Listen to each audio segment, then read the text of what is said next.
I'm Katie, I'm 18, and I'm in year 12, almost done. I love cooking, I love designing things for animals. I love animals, and I love video games. I've basically grown up with mental issues throughout the family. It's always been around me. I started having mental health problems around 11, so I've dealt with it for a while. I sort of want to bring like a light to it because it doesn't have to be terrible, and that's proof as to where I am now that it does get better. Growing up being a part of the LGBT community without even realizing it initially, it's very difficult, and there's so many stigmas around it and so many misconceptions. And it really takes a toll on your mental health, and it's so important to get help for it, because just growing up is such a hard process, but growing up with all these misconceptions and all these myths and all these lies being spoken to you about being who you are, it makes it so much harder. Things that contributed to me, being better and, not continuing on with the horrible thoughts and the horrible actions that were happening in my mind were my friends and my family. Like, that was the most important thing to me.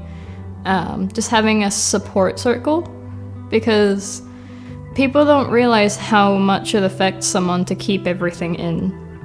And that's something I learned that you need to not do because it gets worse if you do. When I was at my lowest points, I had to reach out to Headspace and CAMHS because I was very unsafe to myself, so Headspace couldn't control the biggest parts of it all, so I was also referred to CAMHS.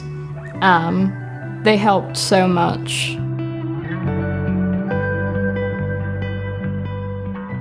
Right now, what helps me with my mental health issues the most is music, talking to one of my best friends, just standing outside and just taking a moment to take in your surroundings and just breathe. Another thing that helps with me personally is I have a cat and a dog, and when I'm really just not feeling great and just want to hug someone but I don't want to hug a person, I hug my cat, I hug my dog. They're going to love you unconditionally. They don't care what you say, they just love you because you feed them, and that's never going to change. One of the really useful, reliable, and professional sites I've found is actually patientinfo.org.au. They've got so much stuff on there. It's not just mental health stuff, it's physical health, it's everything you can imagine. And there's numbers on there, there's information, and it's really helpful for when you're in a pinch. I have so many amazing opportunities. I'm looking forward to getting a job.